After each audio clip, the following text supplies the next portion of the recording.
बालेनको उसको विरुद्धमा जानलाई भनेर यो खेल खेलेको, यो खेललाई हामी टुक्रा टुक्रा बनाइदिइसकेका छौँ। तर चुनावको सङ्घारमा एउटा उम्मेदवार केपी शर्मा ओलीलाई जित्नको लागि यहाँबाट काठमाडौँबाट जनताले पठाएका उम्मेदवारलाई मार्ने कुराले त बालेन समर्थक निकै चिन्तित छन् त। चिन्ता त हेर्नुहोस्, कसैले मार्छु भन्ने मान्छेलाई यस्तो व्यक्तिलाई कडाभन्दा कडा सजाय दिनै पर्छ। यो व्यक्ति मैले सबै बायोडाटाहरू पत्ता लाग्दा नेदरल्यान्डमा बसेको रहेछ, ऊ राहदानी लिएरै नेदरल्यान्डमा बसेको रहेछ। यस्ता व्यक्तिलाई समातेर नेपाल सरकारले समन्वय गरेर नेपाल झिकाएर उसको राजधानी सबै क्यान्सिल गरेर यसरी ज्यान मार्ने र धम्की दिने र ज्यान मारे एउटै सजाय दिएर 20 वर्ष जेल हाल्नुपर्छ। यस्ता व्यक्तिलाई छोड्नु हुँदैन। यो सरकारलाई चुनौती छ, अब जति सक्दो चाँडो त्यस्ता व्यक्तिलाई लिएर आएर कारबाही गर र नेपालमै भएर षड्यन्त्र बुन्ने जुन ती 4 जना हुनुहुन्छ, उहाँहरू 4 जनालाई कडाभन्दा कडा सजाय नेपाल सरकारले दिनै पर्छ। होइन भने 3 करोड जनता उठ्नु पर्यो भने फेरि नरसम्भार हुन बेर लाग्दैन। तपाईले कुन 4 जना भन्नुभएको? ज्यानलाई धम्की दिनेवाला 4 जना? हजुर हजुर, 4 जनाको गिरोह छ यो। त्यही गिरोहको त्यो जब लाइभ हेर्दा त्यो लाइभमा 4 जनाले बोल्नु भएको छ, हामीले मार्नलाई ठिक पारिसकेका छौँ, तपाईँ त्यहाँ बसेर चिन्ता नगर्नुहोस् भन्ने एकजना हुनुहुन्छ। त्यस्तो अभिव्यक्ति दिन पाइँदैन र कसैले पनि कसैलाई मार्छु भने ज्यान मारा बराबर हो। त्यो ज्यान मारालाई ज्यान मारा सजाय दिएर कानुनमा राख्नुपर्छ। अनि एमालेहरूले अथवा केपी ओलीले हार्ने सङ्केत भइसकेपछि, माहौल बनिसकेपछि एमाले निकै कार्यकर्ताहरूले गरेको यो चाल खेललाई, यो चलखेललाई एमाले त रिप्लाई दिइरहेको छैन। होइन, कसरी दिनु त नि? आफ्नो हार सुनिश्चित छ, अब हार्ने भइसक्यो। त्यही भएर कसरी हुन्छ, हामीले यिनीहरू फर्काएर हुन्छ कि तर्साएर हुन्छ कि यिनीहरूको नराम्रो बोलेर हुन्छ कि भनेर यिनीहरू डरले कामेका हुन्। ल, निष्पक्ष तरिकाले चुनाव गरौँ, धाँधली रहित गरौँ र त्यो भोटको आधारमा गरौँ। कसले जित्छ त? चुनाव त आउँदैछ 21 गते, किन काम्नु भयो, किन डराउनु भयो? मार्ने धम्की दिने, कसैको ज्यान मारेर जितेको जित हुन्छ? ज्यान मारेर त 76 जनाको रगत पसिना त खाइसकेको छ नि।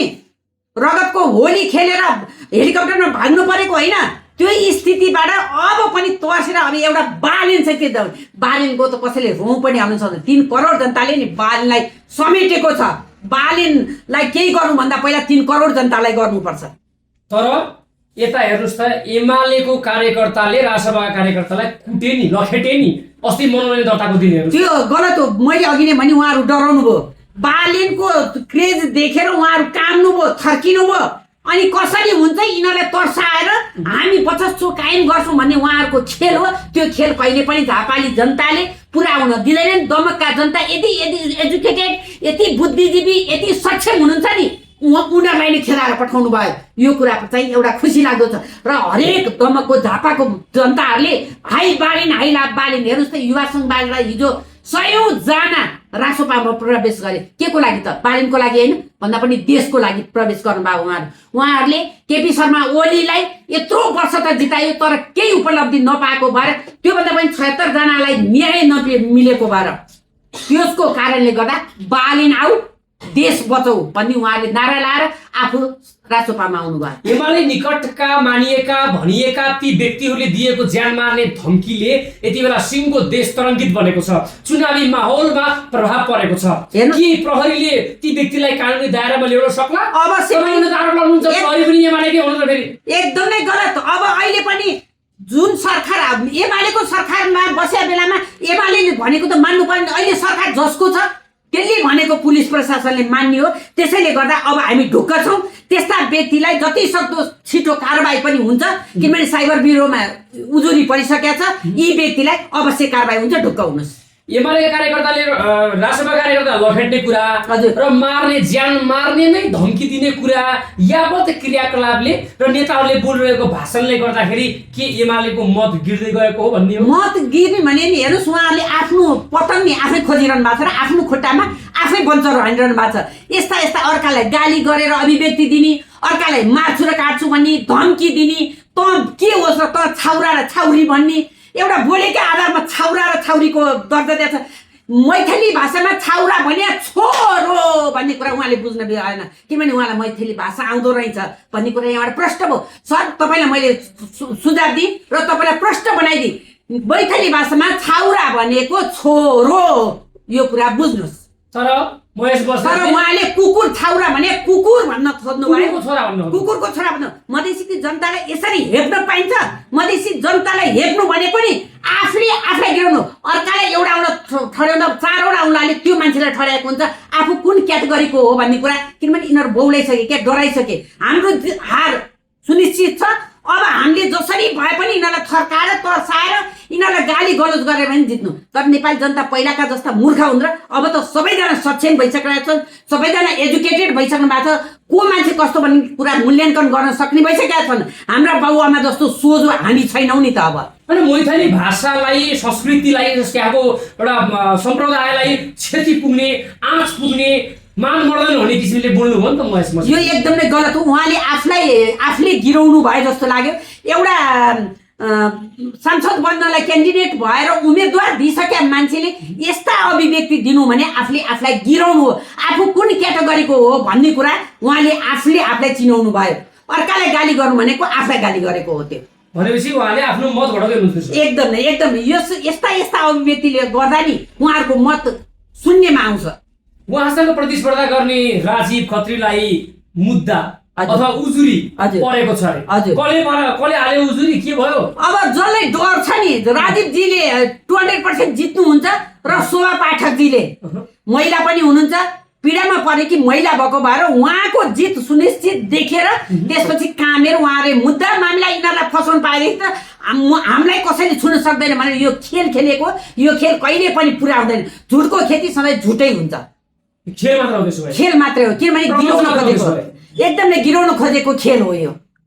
भनेपछि इपिसेन्टर मानिएका झापा 5, काठमाडौँ 1, चितवन 3, सर्लाही 4, जुम्ला अनि तपाईले हेर्नुहुन्छ भने भक्तपुर 2। हजुर, के होला कसले मार्ला त हेर्नुहोस्, सबै ठाउँमा घन्टी मयदेश भइसकेको छ। हरेक ठाउँमा घन्टी बज्छ। 1 नम्बर क्षेत्रमा नि अवश्य नै घन्टी बज्छ, किनभने म पनि 1 नम्बर क्षेत्रकै परि।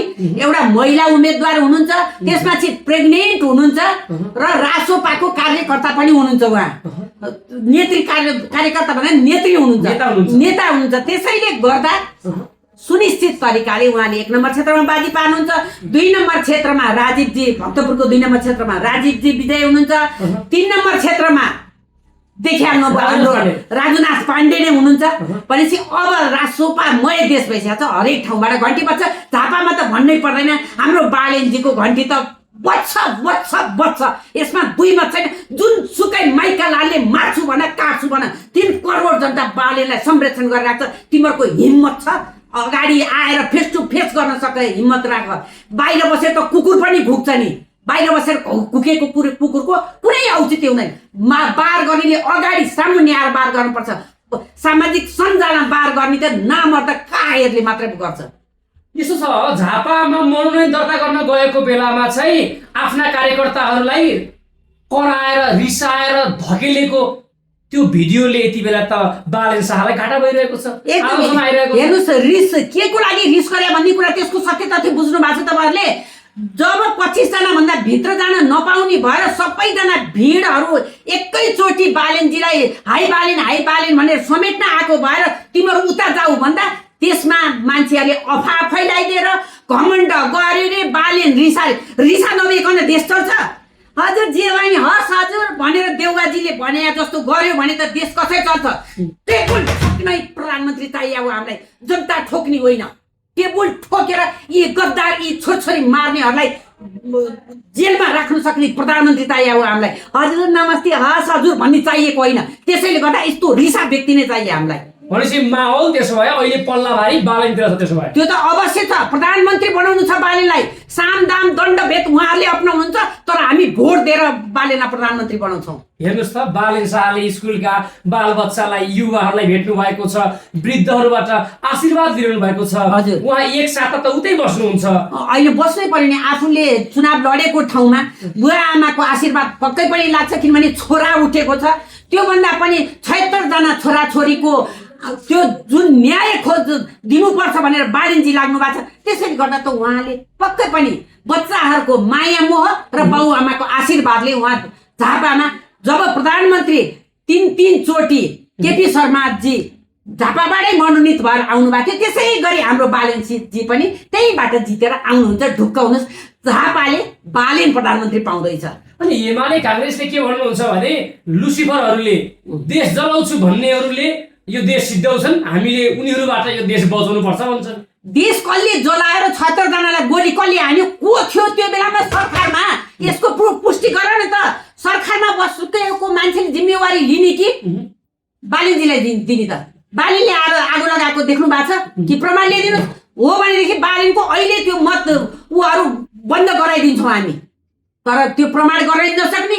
अनि लुसिफर भनेको छ यिनीहरू किनभने डराए के, अब बालेन मय देश हुने भयो, घन्टी मय देश हुने भयो, हाम्रो अस्तित्व गुम्ने भयो, हाम्रो बास भने जेलमा हुने भयो। त्यसैले गर्दा कामेर यिनीहरूका अभिव्यक्ति यस्ता नराम्रा र यति गैर जिम्मेवारी छ नि। हेर्दा हेर्दै त्यो भिडियोको कमेन्टमा शुद्ध यतिसम्म नराम्रो निच गिरेर नि आफूलाई गिराएर कमेन्ट गर्नुभएको छ। वाउ, तपाईँहरू यतिसम्म गिरेको भन्ने कमेन्टबाट पनि थाहा हुन्छ कि बालेन शाहप्रति मार्ने धम्की आउनुको पछाडि, यो षड्यन्त्र हुनुको पछाडि, यो मिडिया ट्रायल हुनुको पछाडि चाहिँ हार्छु भन्ने कुराको सङ्केत भएपछि हो। त्यो त डराएरै हो नि। होइन भने कसैले कसैको र प्रतिस्पर्धामा उत्रिसकेपछि त प्रतिस्पर्धा गर्छु भन्नु पर्यो नि। अर्कालाई मार्छु काट्छु त ऊ गरेन भने म यसलाई यस्तो गरिदिन्छु, गोली हानिदिन्छु, फलानु बेला गोली हानिदिन्छु भन्ने अभिव्यक्ति दिनु भने यिनीहरू डराउनु हो। त्यसैले गर्दा बालेनजीलाई के भन्छु भने बालेनजीलाई सजग हुन चाहिँ ऊ गर्छु है, म उहाँलाई सजग हुन चाहिँ निवेदन गर्छु। तपाईँ सजग भएर चाहिँ हिँड्नु होला, जोगिएर हिँड्नु होला। त्यो पनि 3 करोड जनता हामी साथ छौँ। र म पुलिस प्रशासन र आर्मी अहिलेको अन्तरिम सरकार छ के अनुरोध गरेँ भने आर्मीको शासन लगाइदिएर आर्मीले प्रोटेक्ट गर्न चाहिँ सुरक्षा लगाएर बालेनजीको प्रोटेक्टको लागि खटाइदिनुहोस्। जब बालेन झापा जानुभयो नि, त्यसपछि केपी ओली पनि त्यही दिन झापा मनोनयन दर्तामा जानुभयो। हजुर, तुलनात्मक रूपले भिड हेर्ने हो भने बालेनको धेरै बढी थियो। त्यही भएर उहाँहरू डराउनु भयो। अनि त्यसकै बेलुका लाइभ बसेर बालेनलाई मारिदिउ रे। तिमीहरूका बाउको हिम्मत छ बालेनलाई मार्न? तिमीहरूको बाउको हिम्मत भएदेखि छोएर त्यो पनि आमुने सामुने आएर बोल। त्यो उषा मोबाइलमा बोलेर लाइभमा बसेर विदेशमा बसेर कुकुर भुकेर केही हुनेवाला छैन। तिमीहरू घोक्ने मात्रै हो। सक्ने भने बार गर्ने अगाडि बसेर हो, पछाडि त कायरले गर्छ। जब बालेन जानुभयो नि झापा, हजुर, तब नगर सभापति काङ्ग्रेसको, नगर युवा सङ्घको अध्यक्ष र नगर अयलासब्युको युवाहरू, जेएनजीहरू, प्रतिनिधिहरू सबैलाई उहाँले राजसभामा तनक्कै तान्नुभयो। यो कुराले त एमालेलाई धोका लाग्छ। एकदम उहाँले तान्नै पर्दैन, हामी आफै तानिन्छौँ। किनभने हाम्रो देशले परिवर्तन गर्न खोजेको, हाम्रो देश परिवर्तनको लागि भनेर 76 जना हाम्रो छोराछोरी किन रगत बगाएर शहीद भएर गए त? भनेपछि परिवर्तन गराउनु होइन, आफू मरेर भए पनि नेपाल परिवर्तन होस् भनेर हाम्रा छोराछोरी गुमाउने आमा बाउ हो नि त। हामी कति पीडामा छौँ भने त यो यथार्थ कति बुझेको छ। त्यसैले गर्दा छोराछोरीको न्यायको लागि भनेर प्रधानमन्त्री अब बालेनजीलाई बनाउनै पर्छ। त्यहाँको जनताको मनस्थिति अथवा मानसिक चेतना कस्तो पनि रहेको पाइयो भने बालेन शाहले चुनाव जितेपछि बालेन शाह त उहाँ काठमाडौँको हुनुहुन्छ। हामीले साँझ बिहान हामीले भोट हाल्न जिताएको मान्छेलाई भेट्न पनि पाउँदैनौँ। केपी ओली हाम्रै ठाउँको मान्छे, दमकमै घर भएको मान्छे भनेपछि हाम्रो लागि सजिलै ढोका अगाडि भेटिने मान्छे पनि हो केपी ओली। तसर्थ हामीले केपी ओलीलाई जिताउनु पर्छ भन्ने पनि मत पाइयो। होइन त्यस्तो त कस्तो भने केपीजी पनि झापामा बस्नुहुन्छ र उहाँ त बालकोटमा बस्नुहुन्छ। त्यत्रो आलिसान भवनमा बस्नुहुन्थ्यो। अहिले पो जेएनजीले उ गरे त, जलाइदिए त कुण्डु। त्यही अब अहिले आएर पनि त फेरि उहाँले आलिसान भवन बनाउँदै कुटी पनि आलिसान कुटी बनाउँदै हुनुहुन्छ भनेपछि उहाँ झापामा गएर बस्ने हो र? बुवामा दाजुभाइ दिदीबहिनी एकचोटि परिवर्तन 76 जनाको सम्झिनुहोस्, लास सम्झिनुहोस्, त्यो 76 जनाको छोरछोरी गुमाएको आमा बाउको चित्कार सम्झिनुहोस्, नेपालको जलाएको त्यो सम्झिनुहोस्। आज तपाईँको छोराछोरी परेनन्, मेरो छोराछोरी मरेका छन् र किन म त्यो बारेमा हाल्ने भन्ने त्यस्तो गल्ती नगर्नुहोस्। आज तपाईँहरूले गल्ती गर्नुभयो भने भोलि तपाईँकै छोराछोरी नाति नातिनाले दुःख पाउँछन्। त्यसैले गर्दा एकचोटि भोट पनि बदल्नुहोस् र नेता पनि बदल्नुहोस्। के विवेकी अथवा विवेक प्रयोग गर्ला त त्यहाँका जनताले? अवश्य, किनभने मैले अघि नै भने ऊ त्यति सक्षम, त्यति बुद्धिदेवी, त्यति एजुकेटेड र त्यति जानिसुनी। हामी केही गर्नु पर्यो झापाली भन्छौँ नि, वाउ झापाली, त्यति बुद्धि भएको मान्छे छ नि त। त्यसैले गर्दा झापामा यसमा कुनै पनि ऊ नगर्नुहोस्, डाउट नै नगर्नुहोस्। बालेनजीले बहुमत लिएर आएर केपी शर्मा ओलीजीले 50,000 लिएर भएको थियो भने बालेनजीले 60,000 लिएर जित्नुहुन्छ। 60,000 लिएर जित्नुहुन्छ। बालेन शाहले। त्यो त दुई मात्रै छैन, किन भन्नुहोस् न, जब हाम्रो छोराछोरी गुमाइसकेपछि झापाको नि त 1-2 जना छोराछोरी पढ्नु भएको छ नि, त्यो सिङ्गो झापाको हो नि त्यो छोराछोरी त। त्यसैले गर्दा नि आफ्नो छोराछोरीको न्यायको लागि भए पनि अब बाबुआमाले त्योभन्दा नि विदेशमा बस्ने हाम्रा छोराछोरीले पनि फोन गरेर हाम्रो बाबुआमादेखि लिएर हरेकलाई सजग गराइरहेको छन्, एकचोटि परिवर्तन गराइदिनुहोस् भनेर। त्यसैले गर्दा आफ्नो छोराछोरी भन्दा ठुलो कोही पनि हुँदैन बाबुआमाको लागि। त्यही भएर बुवाआमा पनि अवश्य पनि बालेनलाई भोट दिनुहुन्छ। बालेन हाम्रो छोरा हो भनेर उहाँहरूले भोट हाल्नुहुन्छ। बालेन शाहले झापामा सपना बाँड्दै हुनुहुन्छ, उता केपी शर्मा ओलीले चाहिँ विकास देखाउँदै हुनुहुन्छ भन्ने पनि रहेछ क्या अहिले। हेर्नुहोस्, सपना देखाएपछि पो पुरा गर्नलाई अगाडि बढिन्छ त। विकास देखाउनलाई रेल आइरहेछ त हाम्रोमा, यहाँ काठमाडौँदेखि पोखरासम्म रेल चलिरहेछ, पानी जहाज चलिरहेछ त हाम्रो यहाँ। यस्ता खोक्रे भाषणमा कतिन्जेल हामी 36% त हामी डुबिसक्यौँ त। कहिले पोखरामा के रेल आउँछ भनेको छ, कहिले पानी जहाज चल्छ भनेको छ, घर घरमा ग्यास पाए त हामी यो सबै यो बकम फुसे बात हामीलाई चाहिँदैन, यो कुरा चाहिँदैन। हामीलाई जे हो रियालिटी चाहिन्छ र जसरी महानगरपालिकाको राम्रो प्रगति उन्नति गरेर बालेनजी 3 वर्षमा छोडेर अहिले प्रधानमन्त्री बन्छु र देशैलाई मात्रै उज्यालोतर्फ लान्छु भनेर जानुभएको छ। हामीलाई बालेनजीले एकचोटि 5 वर्षको सरकार बनाउन दिएर देशलाई उन्नति प्रगतितिर लान हामी प्रयत्न छौँ। जब मेयर बालेन शाहले राजीनामा दिनुभयो नि मेयरबाट, त्यसपछि कार्यवाहक मेयर बन्नुभएकी सुनिता डङ्गलले बालेनले प्रतिबन्ध अथवा प्रतिबन्ध बनाएर राखिरहेको खोला किनारमा घर बनाउन नपाइने अथवा जुन प्रतिबन्ध थियो त्यो प्रतिबन्ध फुका गरिदिनु भएको छ मापदण्ड। हेर्नुहोस्, आफ्नो पदको दुरुपयोग गर्नु यो गलत हो। र अर्को कुरा, खोलाको किनारमा घर बनाएर भोलि त्यही खोला बढेर 12 वर्षपछि खोलो फर्किन्छ भन्ने उहाँहरूले बिर्सिनु भएको छ। 12 वर्षपछि खोलो फर्केर त्यही खोला किनारमा बनाएको घर बगाएर लगाउँदा हाम्रो धन जन सब क्षति भएको त्यो चाहिँ उहाँहरू स्वीकार्न खोज्ने, किनभने आज भोटको लागि। अनि भोलि लङ लास्टिङ हाम्रो छोराछोरीलाई के इफेक्ट पर्छ भन्ने कुरा त्यो चाहिँ सोच्नु भएन। आजको उपलब्धि देखाइदिएर भोट क्याप्चर गरेर भोलिको भविष्य नसोच्ने, यो चाहिँ एकदम गैर जिम्मेवारी कुरा हो। यो भनेपछि अहिले त्यसो भए महानगर सिङ्गो एमालेको भयो होइन? अब अहिले त उहाँहरू खुसी नै हुनुभएको थियो नि, जित्दै नजित्दै कब्जा भयो हाम्रो महानगरमा। थुक्क अर्काले छोडेर गएको चिज के अरे पाउँदा त्यही पनि टिको लाएर बालेनजी भइदिएर उहाँ पाउनुहुन्थ्यो र टिको लाएर मलाई चाहिँदैन, म अब देश बनाउँछु, मलाई महानगर मात्र बनाएर भएन, मेरो देश बनाउनु पर्छ भनेर बालेनजी छोडेपछि उहाँहरूको कब्जा गरे। देश कब्जा गर्ने हो उहाँहरूले, महानगरपालिका कब्जा गर्ने चिज हो। उहाँले भन्नुभएको छ महेश बस्नेतले हामीले चुनावै नलडी मेयर जित्यो। उहाँहरूको सोच कस्तो भन्ने त यहीबाट विश्लेषण गर्न सकिन्छ नि। उहाँहरूको सोच कस्तो मेरो माइन्ड कब्जा भयो अरे महानगरपालिका एमालेको, हाम्रो देशको भयो, नेपालीको भयो भन्ने कि एमालेको हो महानगरपालिका। एमाले मात्रै छ महानगरपालिकामा, यो महानगरपालिकामा बस्ने एमाले मात्रै छौँ। जब बालेनले छोड्नु खोइ राजीनामा दिनुभयो नि, त्यसपछि उहाँ सक्रिय राजनीतिमा लाग्नुभयो नि, त्यसपछि महानगरमा उहाँले थालनी गरेका ठुला योजनाहरू, जिम्मेवारीहरू, नीतिहरू ती सब कुराहरूमा अब अस्तव्यस्त हुन्छ भनेर निराश भएका थिए। रोदन पनि थियो, महानगरका कर्मचारीहरूको गुनासो पनि थियो, भावुक पनि हुनुभएको थियो। हेर्नुहोस्, किनभने राम्रो कामको सबैले मूल्याङ्कन गर्छन्, त्यहाँका कर्मचारीहरू रुनु भएको मैले पनि सामाजिक सञ्जालमा देखि। बालेनजीले गरेको कामको सबैले प्रशंसा गरेकै हो, किनभने राम्रो कामको हामी प्रशंसा गर्छौँ। नराम्रो कामको बालेनजीले नराम्रो काम गर्ने खबरदार है बालेनजी, तपाईँले यो नराम्रो काम गर्नुभएछ भने हामी खबरदारी पनि गर्छौँ। किनभने बालेन हरेक कुरा गल्ती गर्नेलाई गल्ती भन्न सिक्नुपर्छ। हामीले पनि केपी बाले राम्रो काम गर्दा आई लभ यु केपी बा भनेको थिएनौँ। राम्रो कामको त हामी पनि मूल्याङ्कन गर्छौँ नि। मैले भने नि चितवनको क्षेत्र नम्बर 3 मा अहिले रेणु दाहाल र क्षेत्र नम्बर 2 सविता गौतम हुनुहुन्छ नि, उहाँले रेणु दाहालले चितवनलाई राम्रो गर्नुभएको छ। राम्रो कामको हामी मूल्याङ्कन गर्छौँ नि। तर रेणु दाहाल चितवनकी छोरी हुन् भने सविता गौतम नेपालकी छोरी हो भनेर हामीले अहिले, किनभने रासोपामय देश छ, घन्टीमय देश भइरहेछ, सबै गरेर अहिले बहुमतको सरकार बनाएर 5 वर्ष चलाउन दिउँ न, देशले उन्नति प्रगति गर्छ भनेदेखि हेरौँ न भन्ने चाहेको। तर राम्रो कामको त हामी मूल्याङ्कन गर्छौँ नि त।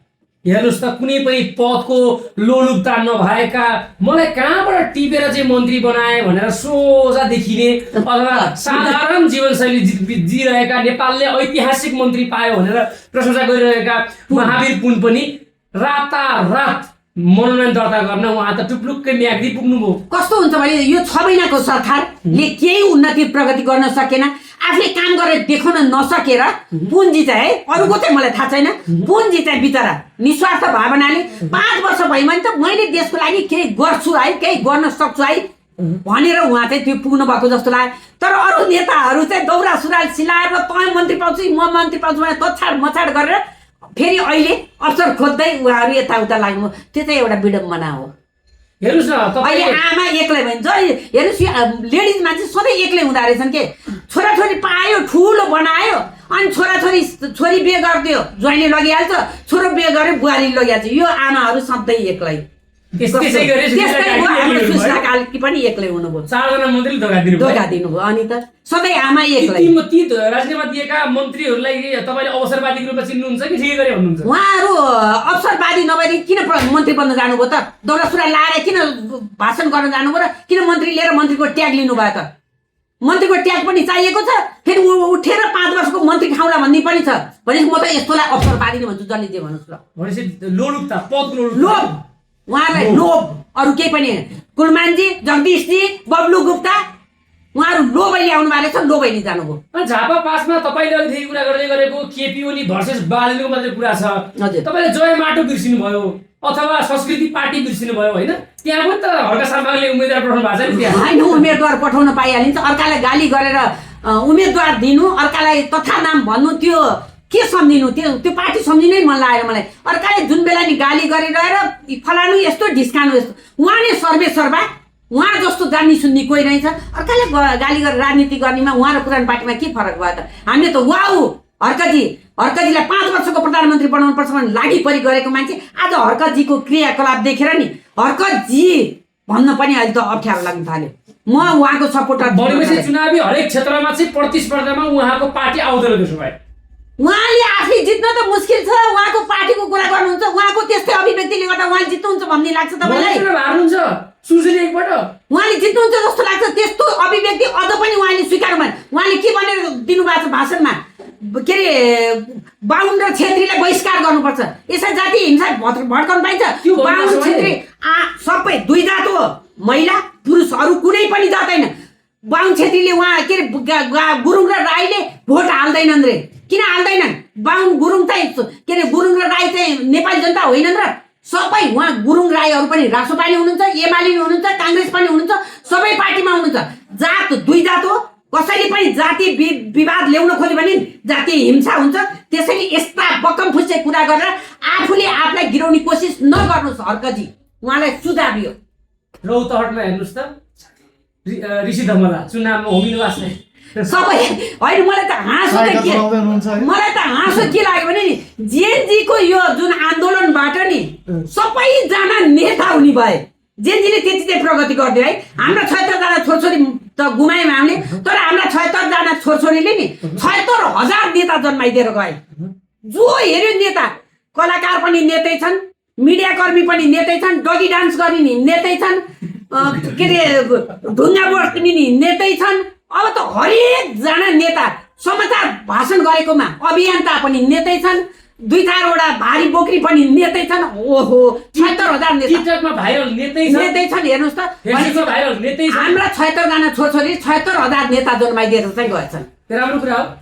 अब सबै नेतै छन्, घरभरि नेता। मेरो घरमा नि नेता, उसको घरमा नि नेता, भोट चाहिँ कसलाई हाल्ने हो? यो सबै ड्रामा डोला हाँसो लाग्छ के यस्तो कुरा। यो राम्रो हो कि होइन? यो सबै राजनीतिमा आउनु के आवश्यक थियो? त्यो त राम्रै हो होइन, राजनीति गर्नुपर्छ। तर राजनीति पनि कस्तो राजनीति? एउटाले गर्दा अर्कोलाई इफेक्ट नपरोस् र अर्कालाई गाली गरेर राजनीति नगरोस्। साइकल चलाउनु भएको छ नि, हेर्नुहोस् एउटा नाटक पनि कतिसम्म मान्छेले देखाउँछन्। अब जुन ठाउँमा गए नाटक देखाउने ऊ गर्ने होइन। साइकल चलाएर हिँड्नु त एउटा स्वास्थ्यको लागि पनि, हामी जिम गरेर चाहिँ साइकल चलाउँछौँ, बाहिरलाई साइकल चढेर हिँड्नु भएको छ, ठिक छ। यहाँ बस्दा गाडीमा हाई गरेन भने त त्यहाँ साइकल चढेर देखाउनु भएको छ। हजुर ठिकै छ नि, ट्र्याक्टर चढेर ठिक छ, एउटा रमाइलो पनि हो। उहाँहरूले रमाइलो गरिरहनु भएको छ अहिले। भनेपछि पत्रकारिता भने छोड्नुभयो, फेरि आइहाल्नुहुन्छ नि। चुनावले हार्नुहुन्छ, जित्नुहुन्छ जस्तो लाग्छ? एउटा हाउमा नै चुनाव जितिन्छ जस्तो छ लाग्छ तपाईँलाई? यदि बालन शाह प्रधानमन्त्री बन्नु भएन भने हजुर म आत्महत्या गर्छु भन्नुभएको छ अमरेश कुमार सिंहले। हेर्नुहोस् उहाँको त्यो नहुने कुरै छैन। उहाँ जे बोल्नुभयो सत्य बोल्नुभयो। सत्य बोल्नुभयो। सत्य बोल्नुभयो। होइन, आत्महत्या गरिरहेको हाम्रो नेपाली समाजलाई आत्महत्या गर्नु हुँदैन भन्नु त कहाँ उहाँले छ? संसद भवनमा म त रिसको आत्महत्या आवेगमा उहाँले सर्ट च्यातेर उहाँले बोल्नु भएको म त नानी थिएन। हुनु हामी। अनि उहाँ त्यस्तो आक्रोशित हुनुहुन्छ, उहाँले भनेको कुरा पुरा गर्नुहुन्छ। त्यसैले गर्दा नि उहाँलाई उहाँले मर्नु कुरा पर्दैन। गर्नुभयो भने त उहाँले मर्नुहुन्छ त फेरि। मैले भने मतलब प्रधानमन्त्री बन्नुहुन्छ भन्न खोजेको हो। होइन यदि बन्नु भएन भने त मर्नुपर्छ भयो होइन? त्यो त मोर्नै पर्दैन। त्यही भएर त उहाँले बोल्नु भने उहाँले 200% थाहा छ नि त। बालिनजी पक्कै पनि प्रधानमन्त्री बाहिरको हुनुहुन्छ। सभामा बाहिरको सभा प्रधानमन्त्री बन्नु होला अरे। हजुर। अन्त गगन थापा काङ्ग्रेसका सभापति सँग चुनाव हारे भने पनि आत्महत्या गर्छु अरे। उहाँले 2वटा शब्दमा आत्महत्या गर्छु भन्नुभएको छ। हजुर। अब काङ्ग्रेस पनि अब 4 नम्बर क्षेत्रको मान्छे कहाँ सलाइमा गएर उठ्नु भएको छ। त्यसैले गर्दा उहाँलाई जुन अमरेशजीले पाउने मत उहाँले पाउनुहुन्छ होला त। भनेपछि उहाँले त्यहाँ पनि आत्महत्या गर्नु पर्दैन। पर्दैन। भनेपछि एउटा च्यानलले 2 चोटि मर्नु पर्दैन। पर्दैन, मोर्नै पर्दैन। मर्न जन्मिन त हामी मर्नै जन्मेका हौँ, तर मरि पनि कुन तरिकाले मर्ने भन्ने हुन्छ। आत्महत्या गरेर अवश्यलाई मर्नु पर्दैन। अनि मर्नुपर्छ आत्महत्या गर्छु भन्ने बोली चाहिँ निकै आलोचित बनाएको छ क्या अहिले। होइन, कस्तो भने त्यो त एउटा आवेग हो। मान्छेले आवेगमा जे पनि बोलिदिन्छ। पूर्व सांसदले यस्तो बोल्ने होइन, आवेग हो। गर्ने। सांसदले के अरे संसद भवनमा गएर सर्ट च्यात्न चाहिँ पाइन्छ र आक्रोश हो, रिसको आवेगमा भन्छन् नि। भन्छ उहाँ रिसाहा मन्त्री हुनुभयो। रिसा हुन्छ। रिसाले चाहिन्छ कि हामीलाई चाहिँ मन्त्री होइन भने के पनि ठटाउने मान्छे भएन भने त हजुर हुन्छ हाँसी गर्ने भयो भने त देश डुबिगयो नि। हस्, थ्याङ्क यू सो मच। हस्। ढिलो भइसक्यो क्या पुरा।